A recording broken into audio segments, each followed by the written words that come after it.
Welcome to the Good Growing Podcast. I am Chris Enroth, horticulture educator with the University of Illinois Extension, coming at you from Macomb, Illinois, and we have got a great show for you today.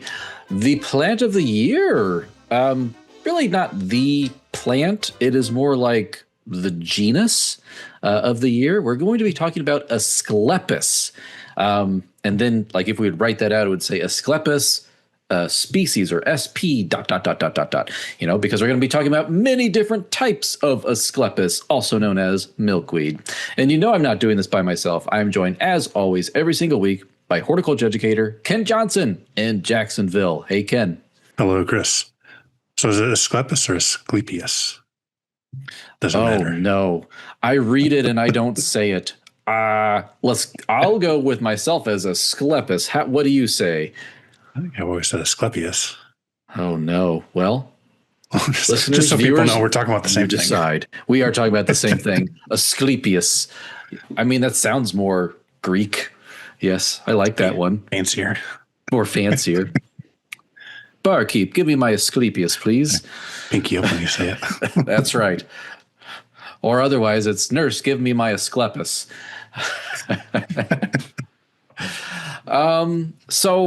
But we're talking about a genus of plants. And when we say genus, plant species are described in two terms. Genus, which is usually capitalized, and it encompasses multiple plants. And then we have the specific epithet, or epithet. How do we say words anymore, Ken? I don't know. But it's the second word in the binomial naming system of taxonomy that we name plants. We use Latin. And so that specific epithet, or I always called it species, like even though the two in itself describe the species, I often would say that second word in that binomial name is the species. So again, technically, yes, the specific epithet. Yes. And the species is genus and specific epithet together. At least that's what I was told, and I want to say got in trouble, but got in trouble in class for not doing it right. It impacted his GPA, and so he'll never forget it. But listen to Ken. He's smart. He knows what he's talking about. Yes, those two words, they describe a species of plant, animal, whatever, living thing. And today it is Asclepias. I don't, this is going to be rough. Okay. Sorry, never should have brought that up. That's all right. It's all right. Milkweed. How about that? Let's talk about milkweeds. Let's do it. So I think, there's like 200 some species worldwide of. Yep.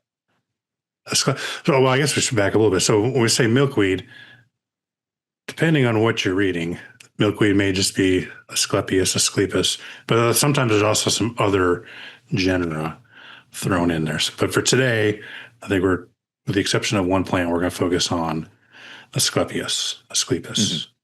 So there's 24 species in Illinois of milkweeds, and I guess in the broad sense, I think it was there 18 or 19, if I counted right, that are actually Asclepias, and then a couple others from the other genera that we sometimes lump into milkweed. So, and then 200 species of Asclepias worldwide. So I think when we think about Asclepias, especially in a garden setting, we're thinking of like a handful of plants, but there are quite a few species out there. May not be able to get them for your garden, but there's more than just a handful we typically see.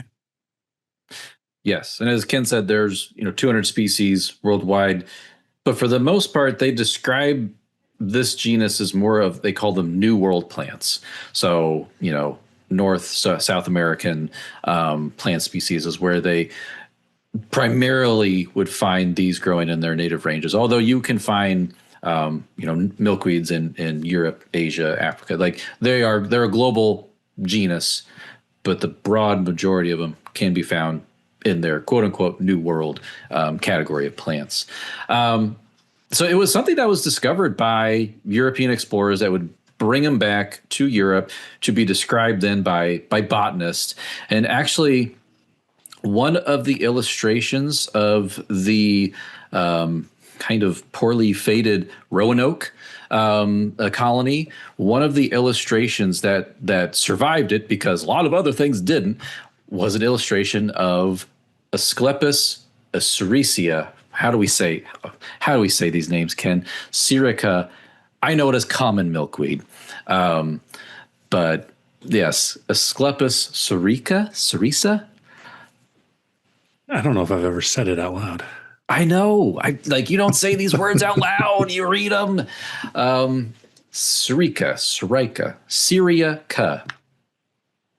We're going to put the text down below here, and you can read it yourself, folks, and make up your own mind. But yes, common milkweed. That was one of the first botanical drawings of this that we know about. And then once we got up into like the mid 1700s, Linnaeus then got his hands on this, and he started categorizing this in his binomial taxonomic system. And Asclepias, as it is today, is in the dogbane family, or Apocynaceae.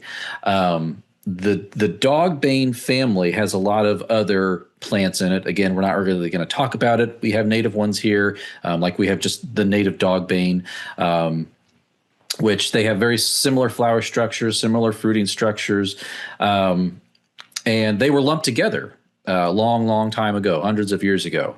But it wasn't until like about 1800s that they noticed that the flowering structures of Asclepias was different than other dogbane families. And then they pushed all of the milkweeds, all of that genus Asclepias, out into its own family, into the Asclepidaceae family. And that's where it remained until about 1980s, 1990s. We started working on genetics and looking at plants much more closely than we ever could before. And that's when they noticed, genetically speaking, these plants in the dogbane family and the milkweed family, they are more closely related. They belong in the same family. So now Asclepias is a subfamily in the dogbane family and the Apocynaceae family.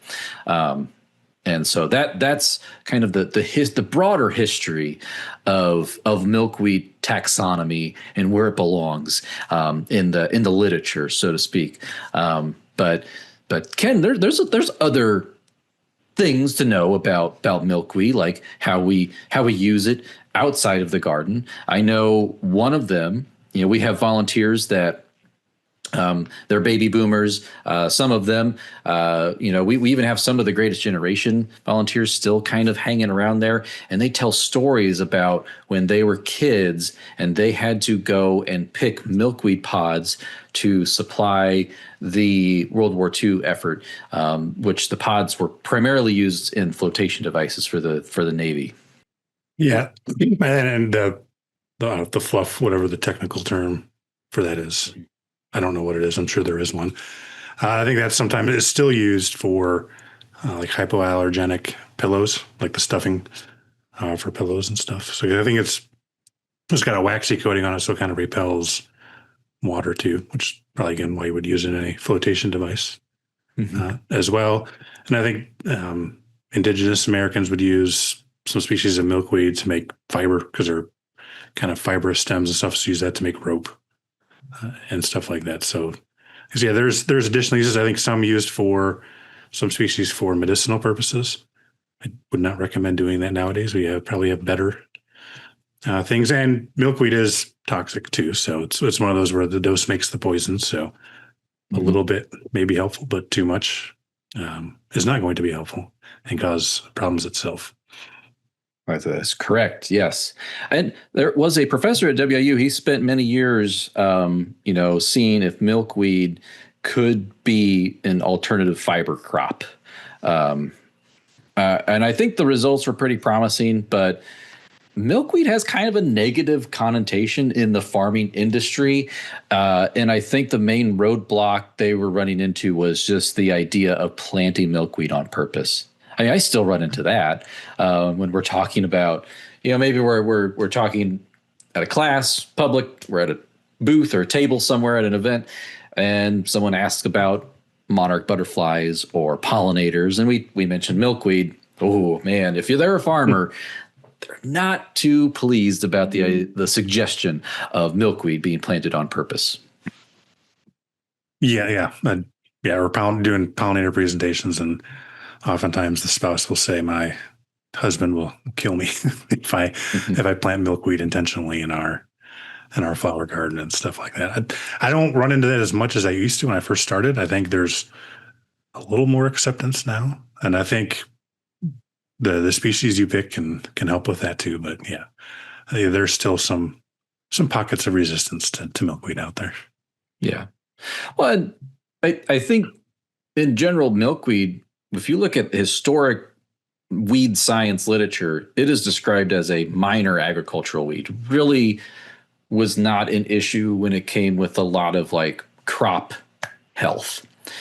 But because of its fibrous nature, it gummed up machinery. It affected the combine as it was rolling through the field. And so in some of those milkweeds, they can grow in these big colonies. You imagine an older generation combine trying to move through a thick stand of milkweed, pulling the corn out of the field, might affect things a little bit. So, but yeah, so that's one of those, I think, again, a lot of our baby boomers and maybe moving into some of our Gen Xers, maybe our older Gen Xers, they spent their summers with a weed hook, and one of the plants that they knew to pull out of those rows was milkweed. So, there's a lot of love to hate this plant out there. Yeah, I think still, I think you come across a little bit more in southern states, but extension publications on managing milkweed in pastures and stuff, because it's toxic to livestock and stuff. So it's still trying to be managed to this day. Yeah, that is true. That is true.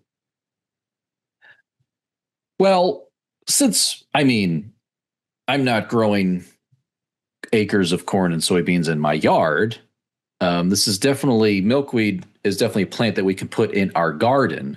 And because we have, nearly a dozen species, which can be found in Illinois, they can't all be that bad, right, Ken? Like we have some choices here, don't we?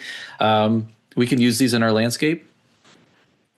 Correct. Yeah. So there's a dozen and a half species.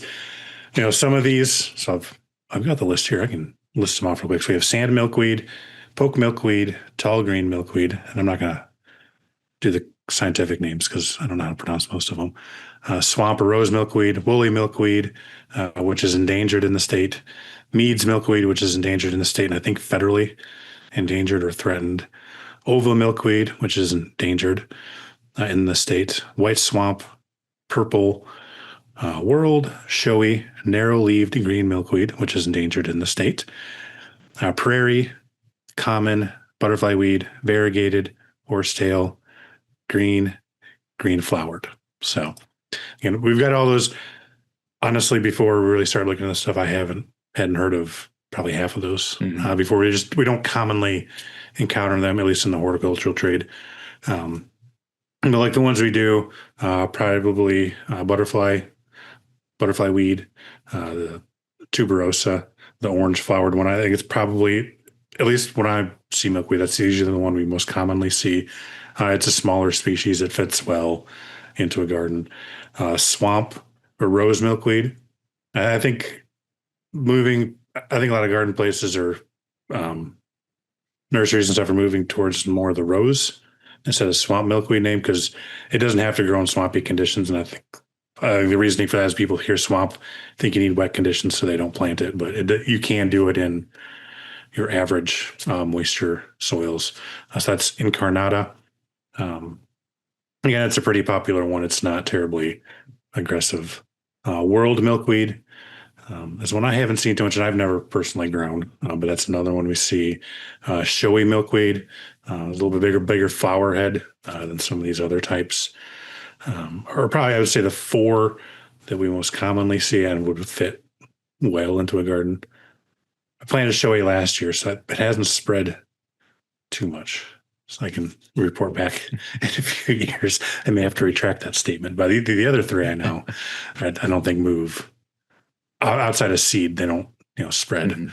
Like something like a common milkweed, which is probably the one that gives milkweed's a bad name. That's the one that it's big, it's aggressive, will readily spread, gets quite large. So if you're planting this in your typical home landscaping, very good chance it's going to take over if you're not actively managing it and kind of cutting it back and stuff. Ken, you've planted a few of those. So do you have a favorite amongst those that you have listed here? Is there one that you would say you kind of look forward to seeing that bloom, or you look forward to seeing that grow every year?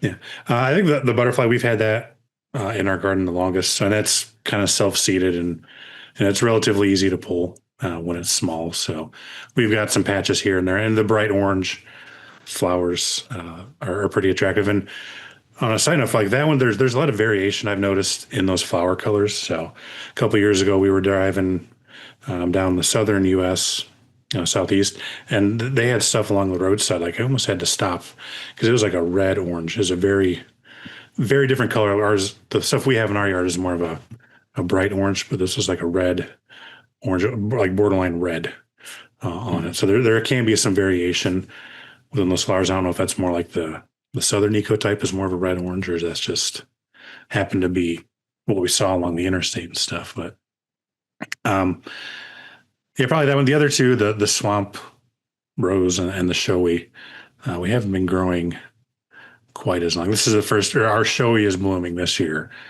for the first time, and it's pretty impressive. I'll take a picture. We can pop it in here, but it's got a nice big, I guess, umbral, right? Flower of flowers on it. So,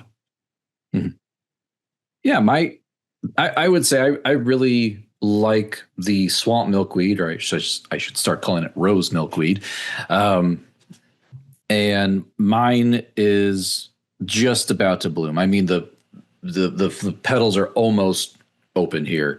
And so I can pop a picture in of that going on right now. That's one that I look forward to. And I do have mine sited on kind of the lowest spot in my yard. It stays pretty wet in terms of like the soil moisture conditions. And I have planted swamp milkweed in other parts of my yard, in like my pollinator garden, where it lasted about a year or 2 years. And then I collected pods off of that. And then I planted it, the seed down below in that wet spot there where I had it. And it's thrived there. Whereas where I had it up in the drier area, it didn't only lasted a couple of years, which I could keep it going if I just kept putting the seed down in that one spot, just kind of smash those seed pods where the base of that plant was, like, I'll just keep it growing. And you know what? I do recall on our trips down south seeing a lot of butterfly weed, that orange flower along roadside, especially like I think along 57 south of Marion, Illinois. You get south of there and there's just along the roadside, there's just a lot of that orange butterfly milkweed out there. And that's often the one I like, the habit of that one, because it's sort of rounded or mounded. As you said, more contained. The leaves seem a bit more stiff, more rigid. But that's the one where when people say to me, hey, I want to, have a pollinator garden, or what flowers can I plant?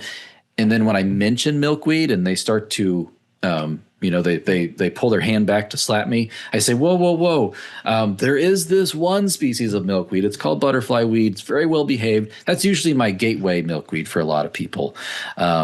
Just to try that one, see what you think. And then, maybe you can branch out into other species in the coming years. Yeah, I'd agree with that. Yeah, that's your gateway drug to milkweeds. And I think that looks a little, I think would fit in a little bit better in more of a formal type garden, at least in my opinion, than some of these others. Some of these others can look a little wild at times, where butterfly weed has a little more of that manicured look to, I guess, for lack of a better term. Yeah. And these are, for the most part, wild selections. I am starting to see cultivars pop up in in nurseries. So that's just something to be mindful of. We don't necessarily need to get into the wild versus cultivated debate right now, but something, whether or not your tolerance level for a cultivated plant, native plant, whatever that is, you'll start seeing these more often. I think I've seen a swamp/rose milkweed cultivar in our local native plant nursery pretty recently. Yeah, I've got Herbaceous Perennial Plants by Alan Armitage, and he's got a couple cultivars listed. So for swamp, you've got Cinderella. Mm-hmm. It's got larger rosy pink flowers, more compact flower heads. Apparently have a vanilla fragrance to them. There's nothing. I've never really smelled milkweed flowers, but I've always read they're supposed to be fragrant. Common milkweed smells great. Yes, it has a great fragrance. You have to go outside and start smelling them now. Mm-hmm. Swamp. I know some more swamp. Ice Ballet, white flowers, Soulmate, rose purple clusters, and then for butterfly weed, gay butterflies, mix of yellow, orange, and red flowered forms. Hello Yellow, yellow flowers. So yeah, I think if milkweed continues to be as popular as it is, I would expect we'd see more as people get into breeding or finding some of these color morphs and all that stuff. And I guess maybe we should have said this sooner, but with all of these different species of milkweed, how do you know you're looking at a milkweed? One of the ways I was taught was look at the flower.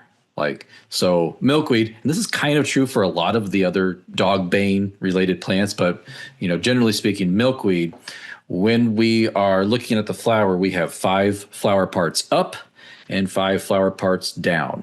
That is one of the basic ID characteristics you can use when looking at milkweed, also other dogbane plants. But that's the first thing I think that you can look for. I think a lot of these plant families, they have this one thing that really stands out, like Asteraceae. They have kind of those ray flowers, and so that can help start the identification process. When it comes to these milkweeds, 5 flower parts up, 5 flower parts down. I usually break off a leaf, look for milky sap. Yes, you could do that, except I think it's butterfly weed. Does butterfly weed? I don't think it has a whole lot. Yeah, you got to really squeeze that leaf to get that milky sap out of there. It's not like common milkweed when you snap it and it just starts oozing. It's like getting everywhere and it's sticky and it's this latexy white sap, which is toxic. And interestingly, the monarch caterpillar, which has co-evolved with this plant, has mouth parts that prevents the triggering of the sap flow while it's munching on these leaves. So it can eat entire leaves without triggering that sap flow of this plant. Well, should we talk about monarchs a little bit in milkweed? Probably should. That's usually the reason people are interested in them. Yeah, probably should. Yeah, so I guess this will kind of lead us into pollination and stuff. So, monarchs and other butterflies will visit the flowers of milkweed to drink nectar and stuff like that. But they're not necessarily the best pollinators of that. So from the plant's perspective, you probably think of monarchs as being a pest. They don't really do a whole lot of pollination because milkweeds, Asclepias has a pretty unique way of getting pollinated. So when we think about pollen, most plants, we've got the pollen grains that are released, this fine dust. With the Asclepias, they've got the pollinia. So this is basically a sac that the pollen is contained in. It's them and some orchids are kind of the two groups that have this. So this pollen is within a sac. So and there is a document. Let me find this real quick. From USDA, NRCS, Natural Resource Conservation Service on milkweed pollination biology. We can throw a link to this into the show notes because I don't know if we can take picture's good enough to show some of this stuff because this is going to be Mhm. pretty zoomed in. But basically, they've kind of got this unique structure where they have these pollinia. There's two of them, and on the flower, there's this stigmatic slit on there. So when an insect lands on this flower, it's kind of waxy. They have a hard time gripping on. It'll go into this slit. Their foot, mouth part, some part of their body will get caught in that, and it only allows them, the leg or whatever, to go up. So they'll kind of work their way up into this pollinia. There's some other structures there. It'll kind of clamp down on whatever body part is caught in there. They're able to pull their leg out, and it's attached to them. Then they'll go around, visit other flowers, and then while they're doing that, if it's stuck on leg, it gets caught again, and it goes into that stigmatic slit again. That pollinia goes in there just right, into kind of this tube. It'll pollinate the plants. So that's why they're not. It's a pretty complicated system to get pollinated, and I'd say it requires a degree of luck, almost, because you've got to get everything lined up just right to get this pollination. So it's probably one reason why we don't see more seed pods on milkweeds, just because you've got to get everything lined up just right. And that was a pretty crude description. It makes a lot more sense if you can see pictures. We'll try to put pictures in here, or we'll put that paper in the show notes so you can actually see what they're talking about. But it's kind of, and it's pretty unique. Went down a little bit of a rabbit hole, learned about that. Well, you need the right insect for the job too. I mean, I think after this, I'm going to go out and look more closely at milkweed flowers and see if I see any insects that might be stuck or dead because they got caught in these pollinia, and they, maybe they're not strong enough and they just can't pull their leg out. There's, some instances in this paper, they talk about insects missing legs because of this, because of the way pollination works on milkweed flowers. So it's kind of a violent act for these poor bees and wasps. It seems like were the more common pollinators in this case, larger ones. Yeah, bigger, stronger insects. So something like if you ever look at butterfly legs, they're not terribly thick and big. So I would imagine they can probably get out of there relatively easily without picking up those pollinia. So again, they're not necessarily transferring a lot of those. So they're probably not doing a whole lot of pollination for milkweed, just because of the way they've evolved this kind of unique system of spreading their pollen and getting pollinated. So more of a pest. And then which leads to, those toxic chemicals that milkweed has developed. It's an arms. Nature is nothing but a giant arms race. So the cat monarchs start feeding on it. Milkweed starts creating chemicals that are toxic. Milkweed or the monarchs figure out a way to detoxify those, are not affected by them, and it just kind of keeps going back and forth to the point now where basically you have these specialist insects feeding on the milkweed because it's going to be toxic to just about anything else. But these other things, the monarchs, milkweed, tussock moth, swamp milkweed beetle. There's a whole community of insects that feed on milkweed. They've found ways to detoxify this or avoid those chemicals so they can feed on it. Fascinating. It is quite a rabbit hole to go down and to realize just what is happening on milkweed plants. You've said it before, Ken. I've said it before. Milkweed's kind of like its own little world. There's so much happening on there. There's so many specialized insects that you might find on milkweed. I mean, there's monarch butterfly, but we also have the milkweed bug. It's just an insect that you will find them on these.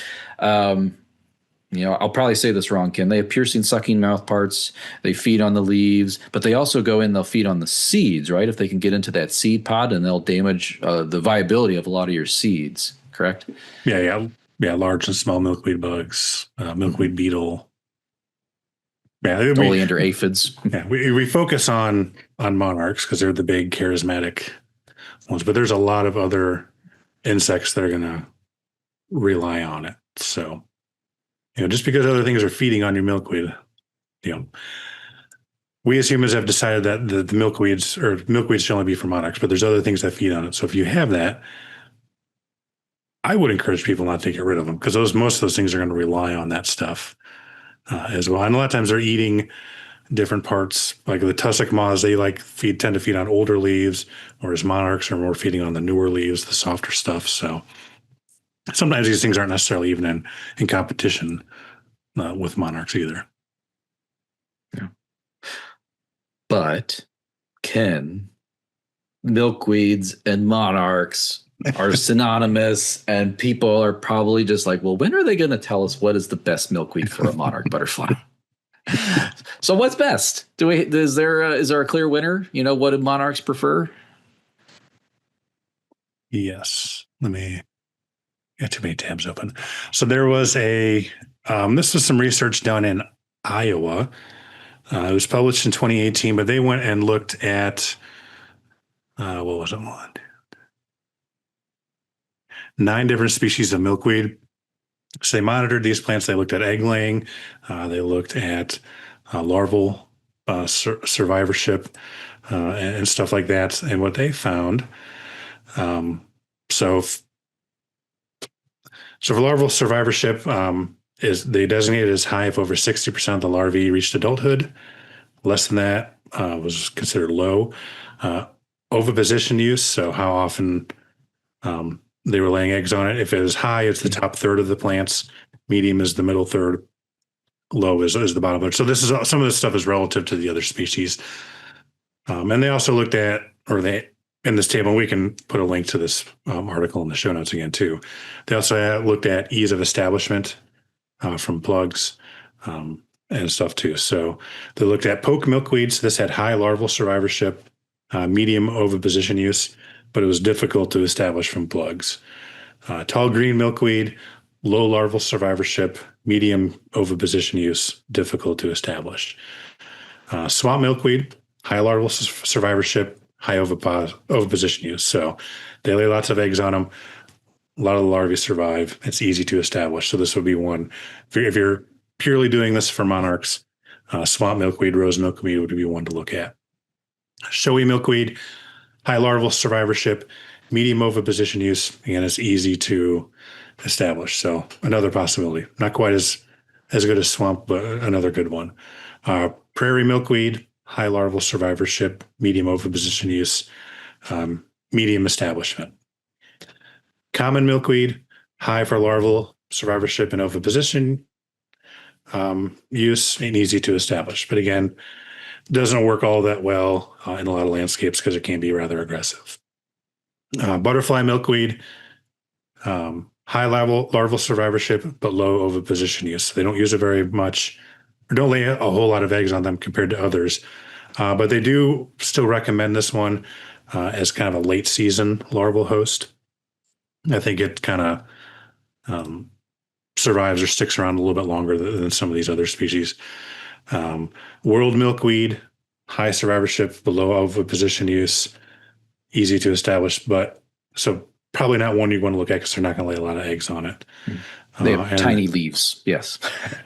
And then one we haven't talked about, we will in a little bit, honeyvine milkweed, which is not in Asclepias, but is lumped in with them.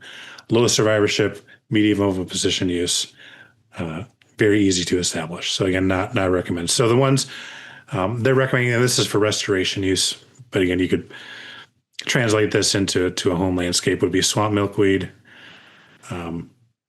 prairie milkweed, common, but again, use that with caution because it will take over if you're not careful.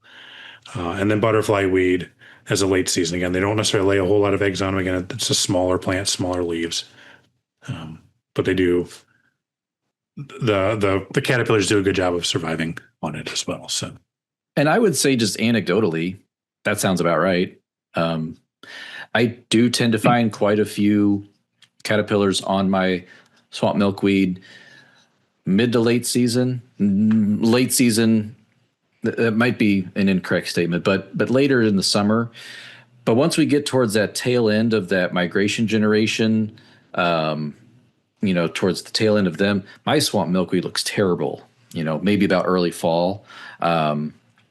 there's hardly any leaves left. It's ready to give up the ghost, and that must be why they're talking about butterfly weed there for that late season leaf food source for the larva. But yeah, that all seems to line up anecdotally. I did think for some reason in my head that world milkweed would be more desirable because it has daintier leaves and maybe would just be more palatable. But no, because the leaves are tiny and the females, she can't get her ovipositor there to lay the egg properly. And the way the female lays her egg is she bends her abdomen underneath and lays that egg on the underside of the leaf, because a monarch caterpillar hatching can drown in a single drop of water. So that's why they lay their eggs on the underside. Caterpillar hatches, eats its egg case for the most part, and then kind of around that until it gets a little bit bigger into its next instar stage. And then it can start being a bit more adventurous on the milkweed plant. Yeah, with that world day, they survive well on it. Yeah, you just don't get a lot of eggs. And yeah, for the butterfly weed, when we first planted that, kids were a little bit younger. They were still into insects and looking at stuff with me. Not so much anymore. But we would go out and look for them, and we'd never nothing. And then usually that August, September timeframe, even that we would start seeing caterpillars. And there's a few years where we found some. We had a hard frost coming in. It's like, well, we're going to bring these inside and rear them because they're not going to survive this frost. So, yeah, we definitely see that they didn't really start showing up, at least in my yard, until later in the year. Yeah, I would say also with like our swamp milkweed. So we do Farm Progress Show. Extension usually has a display there. And for the last few times we've done it, we've done pollinator garden displays where we've brought in pollinator plants. One of those was swamp milkweed, which I was holding over in my backyard until the event. And when I brought it there, unbeknownst to me, these plants were covered in monarch caterpillars, and which was a great demonstration to have during an event. I also did, though, get a very disturbing video of probably a Chinese mantis eating a monarch caterpillar, which I could pop in here, but I don't know if people really want to see that because it's a little gross. I think it'd be cool. All right, I'll do it then. Here it is, folks. Enjoy this monarch caterpillar being eaten by a Chinese mantis. I doubt it's a Carolina mantis. You're going to add sound effects? Oh, yeah, like munching, kind of gross, like a zombie eating something. Yeah.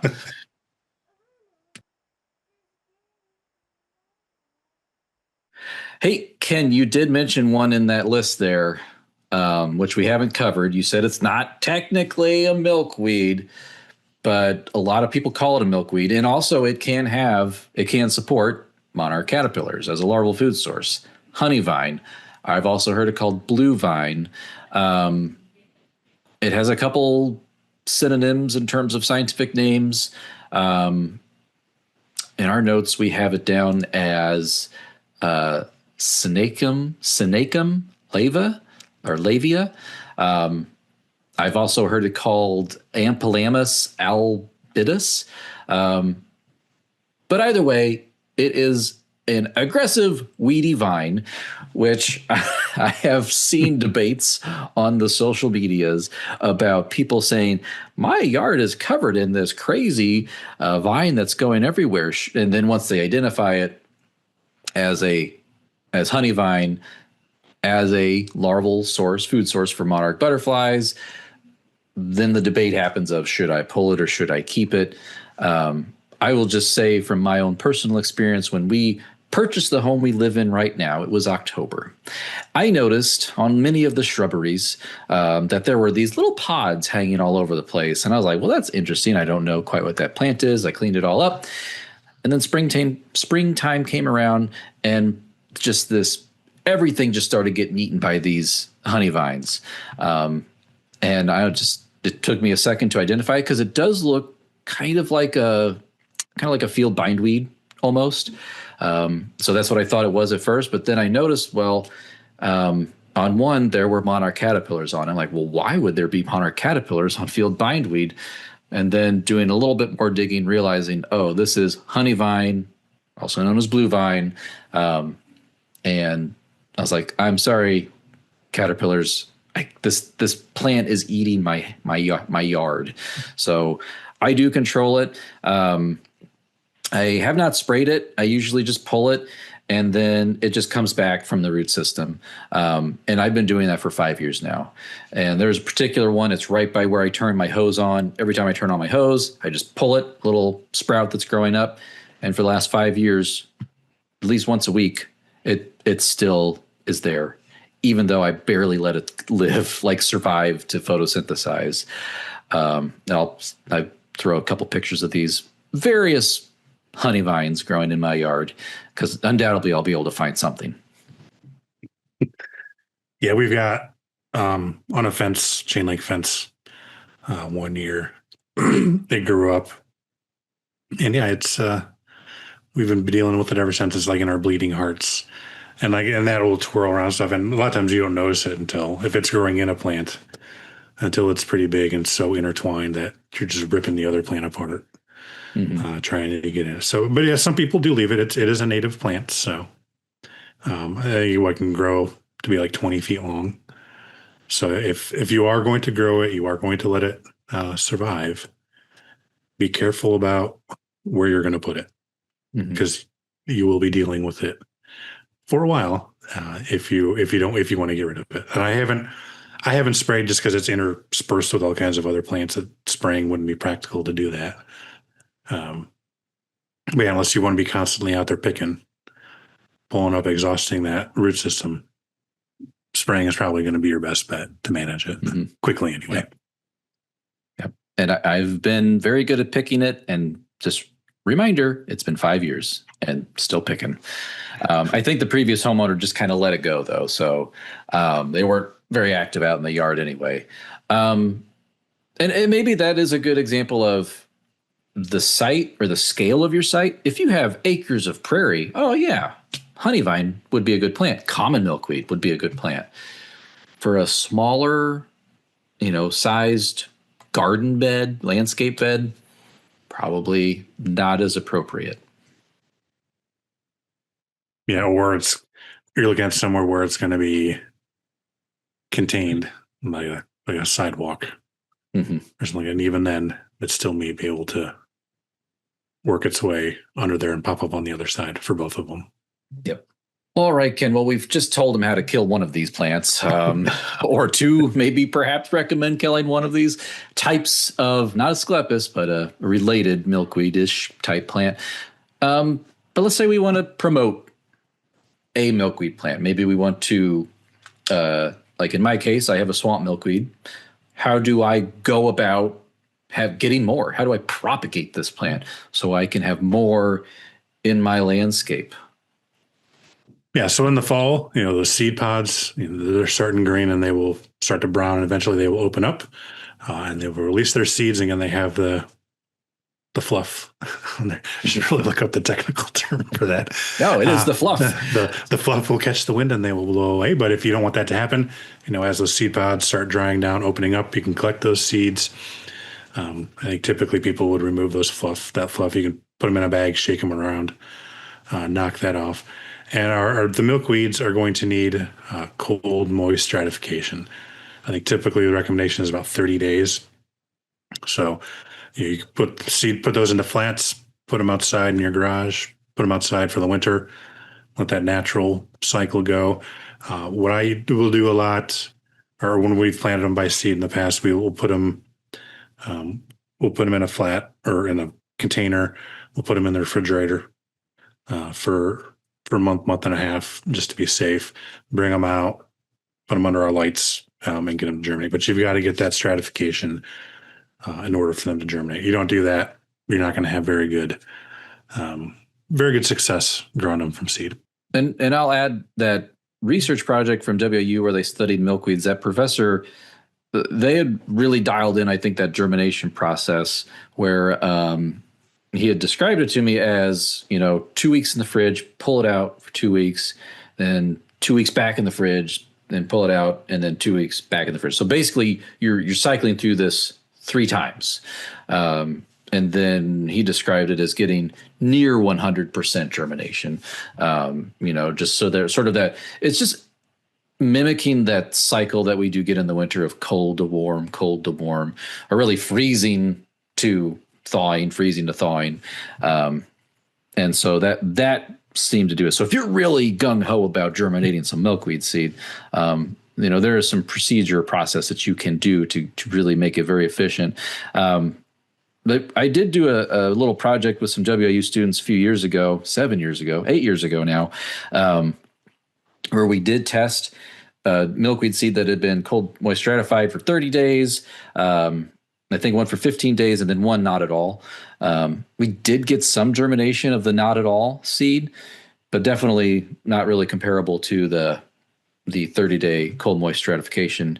And I wish, the students had submitted all their lab reports for that on the WIU, like, I don't know, assignment submission website. Mm-hmm. I wish I had downloaded that so I could actually have the germination rates, because I didn't record it. They recorded it in their lab reports, and I failed to ever download it and record it. I just said, hey, they submitted it, A+. It's floating around there somewhere, maybe. Somewhere in the digital ether, it is there.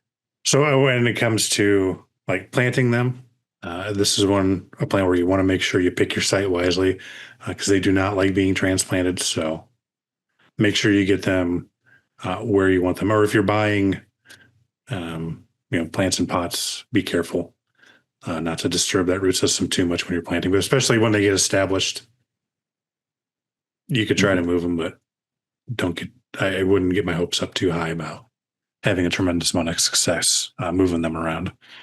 Yeah, they don't like it. I do recall one of our former guests, Lane Kanoki. He discussed some of his better transplant successes with milkweeds. I can't remember the exact species we were talking about, but he had described whatever it was, a specific species that they were planting plugs in a garden, but they were deep celled plugs. I mean, you're talking like 6 inches or more, I think, of a cell of a plug that was able to sort of give that plant a good deep root system. That way it's not as disturbed when you're taking it from the plug into the actual garden. So Ken, I don't do much to my milkweed. I kind of maybe pull a couple other competing plants. We do have a couple of those Hemerocallis fulva, those ditch lilies, as I call them, the orange daylilies. I kind of push those back. I'm mean to those. I don't control aphids on mine. I don't do anything like that. I don't know. There's not too much maintenance, I don't think, but there are some people that about midsummer, they like to cut down their milkweed. This might be more for the common type milkweed, or maybe those more fibrous-y, stiffer leaved types. That way, once we get more towards that migration generation with the monarch butterflies, we have brand new growth, fresh growth that might not be as quite hardened off as some of, those older leaves might be a little bit more tougher for those monarch caterpillars. And so I know a lot of people do that. There's also a strategy when it comes to mowing. So highway departments, there are windows of time when you can mow ditches or fields that might contain quite, vast quantities of milkweed to minimize the impact to kind of feeding or breeding monarchs. And I believe that really does vary depending where you're at in the U.S. You can link to I think it was a blog post I did many years ago. I called it Mowing for Monarchs, I think. But for the most part, at least where I'm at, Ken, I think you might be a little bit different in Jacksonville, but we can pretty much manage milkweed, which by manage means cutting it down or mowing it, anywhere from like October 1 to May 1st. We don't expect to have very many monarchs in the area at that point in time. Of course, there's exceptions in certain years. And then you sort of leave it alone. But if you do have a time in the middle of summer where you need to cut it down, it's usually like July 1 to July 20th. That's your mowing window for the summer, at least where I'm at in sort of that northern, western, central Illinois area in Macomb. I think yours might be a little bit, your windows might be a little bit different because you're farther south than me. Yeah, I'm not sure. I don't know if I've ever looked to see when that window would be. So maybe a little bit later, since they would be a little bit later getting down here. Let's see. Where are you there, Ken? There we go. So for you, general all-purpose maintenance, October 15th to April 1st. And then for you, if you need to do a summer haircut, July 1 to July 20th. There's like 4 different blue colors on this map. Having trouble distinguishing which blue this is. I think that's the correct one for your area around Jacksonville. A little bit darker for me, October 1 to May 1st. If you want to give your milkweed a summer haircut, June 30th to July 10th for more the northern part of Illinois. So I'll post a link to that particular publication down below. Yeah, as far as milkweed in my yard, yeah, I'm kind of same as you. It's whatever happens. Yeah, I don't do anything we get the oleander aphids, the yellow ones all the time on there. If you watch closely, you got a lot of other things going on. They're eating them. And if you want to see some parasitized aphids, find a milkweed. You pretty much find some parasitized there. You can find lady beetle larvae feeding on them, lacewing larvae, syrphid fly larvae, all kinds of stuff. Because again, you got your own little community of insects feeding on the oleander aphids. And that is one question I get. You probably do too. Probably all of us around the state get. I've got aphids eating my milkweed. Mm-hmm. What should I do? Usually I would leave it. Now if it's completely coated, you can go through and smush them. Just put your hand on there and squish them all. You're going to get a little dirty. You could also spray them off with water. The problem with smashing them or spraying them off with water, if you've got any monarchs on there, especially if they're really little, just hatch or eggs, you're probably smushing them and washing them off too. So there's a bit of a balance there. I can't tell you what the right way to do it, or you've kind of got it. It's going to be up to the individuals how risk averse they are when it comes to managing that stuff and potentially impacting the monarch caterpillars on there. Well, Ken, so we've talked so much about Asclepias.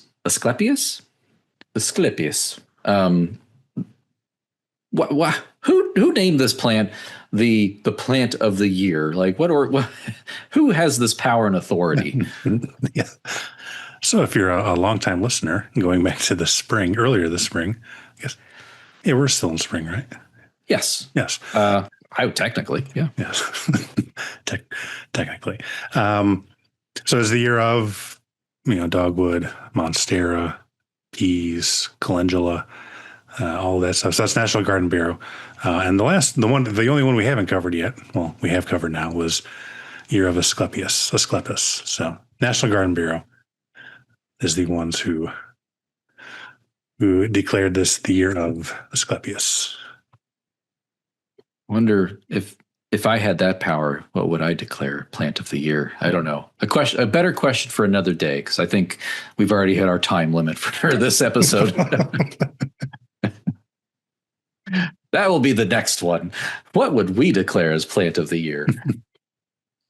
It's too many to pick. Just flip a coin. Mm-hmm. Go through a list and close your eyes and point. That's right. Well, that was a lot of great information about milkweeds, a.k.a. Asclepias, as I say, Asclepias, as Ken says. You say it how you want to say it, folks. There's more ways to say this one word.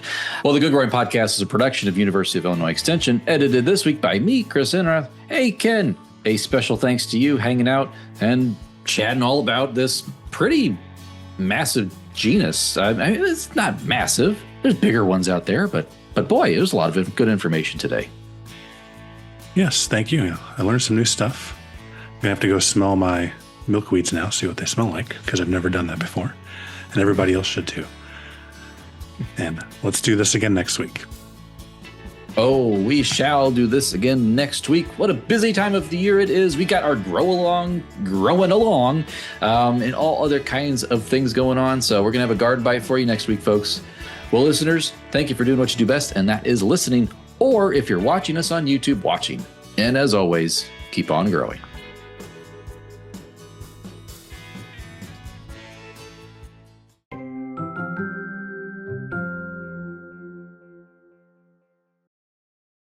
Have we beaten milkweeds with a stick? Yeah, I'm trying to think. Is there anything else?